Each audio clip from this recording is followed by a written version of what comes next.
In the grand theatre of American celebrity, few figures have loomed as large as Sean Diddy Combs. From his meteoric rise in the 1990s hip-hop scene to his ventures in fashion and spirits, Diddy has been a symbol of ambition and success. Yet, as the calendar turns to May 2025, the spotlight on Diddy has shifted from stages and red carpets to the austere confines of a federal courtroom in Manhattan. The charges against Diddy are as grave as they are numerous: sex trafficking, racketeering conspiracy, and transportation to engage in prostitution. If convicted, he faces the possibility of life imprisonment.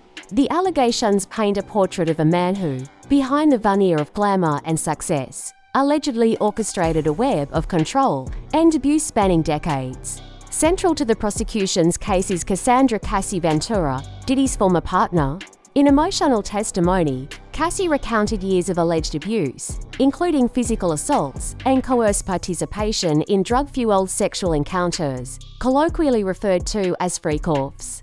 These events, she testified, were not isolated incidents, but part of a systematic pattern of manipulation and control.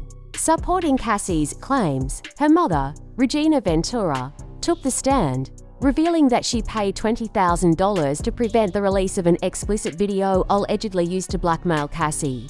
She also described witnessing visible bruises on her daughter and recounted volatile incidents involving Diddy.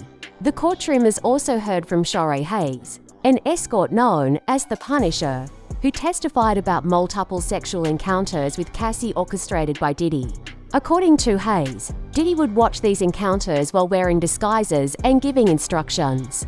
These testimonies aim to establish a pattern of behavior that prosecutors argue amounts to a criminal enterprise. Adding to the gravity of the proceedings, rapper and actor Kid Cudi is expected to testify about his brief relationship with Cassie in 2011.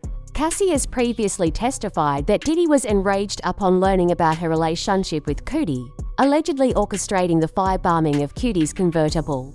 Such allegations, if substantiated, could further demonstrate a pattern of violent jealousy and control. The defense, for its part, maintains that the relationships and encounters were consensual, and that the prosecution's case is built on unreliable testimonies and circumstantial evidence. They argue that the portrayal of Diddy as a criminal mastermind is a distortion of reality, emphasizing his contributions to music and culture. As the trial unfolds, the public watches with bated breath, grappling with the dichotomy of a man who has been both a cultural icon and now stands accused of heinous crimes. The proceedings not only seek to determine Diddy's guilt or innocence, but also reflect broader societal reckonings with power, celebrity, and accountability. As the trial of Sean Diddy Combs progresses, the courtroom has become a stage for revelations that peel back the layers of the music mogul's private life. Testimonies from former employees and associates have painted a picture of a world where power, control, and secrecy intertwined. David James, the assistant's account David James, Diddy's former personal assistant, provided detailed testimony about his time working for Combs between 2007 and 2009. James described long workdays, often exceeding 20 hours, and tasks that extended beyond typical assistant duties. He recounted preparing hotel rooms with specific items, including baby oil, condoms, and various drugs, to accommodate Combs's preferences. James also testified about an incident where Combs confronted rival Cigar Night while armed with 3 handguns, an event that left James fearing for his safety.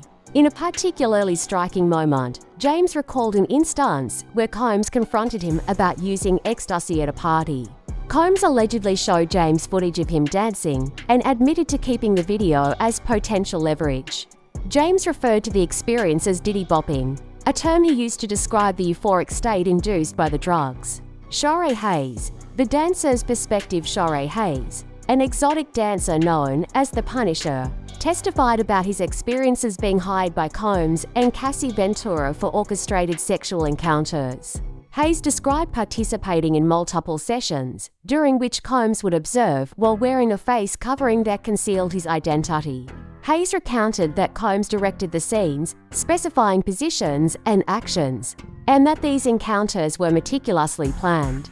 The Times plus to New York Post plus to The Times plus to Hayes also mentioned his self-published book, In Search of Freezer Meat, which discusses his struggles with performance anxiety and erectile dysfunction. He acknowledged that the book contains fictionalized accounts inspired by his experiences with Combs and Ventura.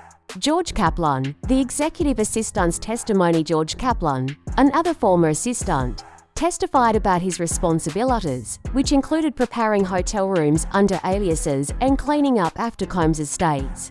Kaplan described removing items such as baby oil, Gatorade, and unknown substances to protect Combs' image. He also mentioned being responsible for procuring drugs like MDMA and maintaining a kit that included Advil and ketamine. Kaplan's testimony highlighted the lengths to which Combs' team went to maintain discretion and control over his public persona. The use of aliases, such as Frank Black, and the meticulous preparation of hotel rooms underscore the calculated efforts to keep certain activities hidden. The broader implications these testimonies contribute to a narrative of a tightly controlled environment, where Combs allegedly exercised significant influence over those around him. The accounts of orchestrated encounters, the use of potential blackmail material, and the detailed planning of events suggest a pattern of behavior that prosecutors argue supports the charges of sex trafficking and racketeering. As the trial continues, the court will hear from additional witnesses, including rapper Kid Cudi, whose testimony may provide further insight into the dynamics of Combs' relationships and actions. The proceedings have already shed light on the complexities of power, control, and secrecy within the entertainment industry. As the trial of Sean Diddy Combs advances, the courtroom has become a crucible where the facade of celebrity is stripped away, revealing a complex web of alleged manipulation, control, and abuse. The testimonies presented have painted a portrait of a man who, behind the glitz and glamour, is accused of orchestrating a life marked by coercion and dominance. Kid Cudi's anticipated testimony, the upcoming testimony of rapper Kid Cudi, born Scott Mescudi, is poised to be a pivotal moment in the trial. Cassie Ventura, Combs' former partner, has alleged that Combs reacted with violent jealousy upon discovering her brief relationship with Cudi in 2011. According to Ventura, Combs threatened Cudi and later, Cudi's car exploded under suspicious circumstances. Cudi's account may provide critical insight into Combs' behavior and the extent of his alleged attempts to control those around him. Forensic evidence and expert testimony. The prosecution has bolstered its case with forensic evidence and expert testimony. A raid on Combs' Miami property in March 2024 uncovered a cache of drugs, including ecstasy pills imprinted with the Tesla logo, and firearms, including defaced AR-15 rifle parts. These findings suggest a lifestyle intertwined with illicit substances and potential violence. Forensic psychologist Dr. Dawn Hughes provided testimony on the psychological dynamics of abusive relationships, explaining how financial dependence and trauma bonding can entrap victims. Her insights offer a framework for understanding Ventura's allegations of prolonged abuse and control. The defense's position. Combs' defense team continues to assert that all interactions were consensual and that the prosecution's narrative is a distortion of reality. They argue that the relationships in question were marked by mutual jealousy and that the activities described were part of a consensual lifestyle. However, the accumulation of testimonies and evidence presents a formidable challenge to this stance. Public reaction and cultural impact. The trial has captivated public attention, prompting discussions about power dynamics, celebrity culture, and accountability. The revelations have sparked debates on social media and in public forums, with some expressing shock and others reevaluating their perceptions of Combs. The proceedings have also led to increased scrutiny of the entertainment industry's handling of abuse allegations. Looking ahead as the trial progresses, the testimonies of remaining witnesses, including Kid Cudi, are expected to further illuminate the allegations against Combs. The outcome of this case may have far-reaching implications, not only for Combs, but also for the broader conversation about abuse and accountability in positions of power. As the echoes of testimony fade and the gavel looms, what remains is not clarity, but a silhouette, the ghost of an empire built on Syrup, beats, and, allegedly, coercion. Sean Diddy Combs stands not just as a mogul on trial, but as a metaphor for the uneasy marriage between power and performance. The court has not yet spoken its final word, but the public has begun writing its own verdict in whispers, tweets, and long stares at past music videos. And as the cameras dim and the headlines await their punctuation mark, one wonders, is this the end of an era or simply the end of the illusion? Fade out, spotlight off.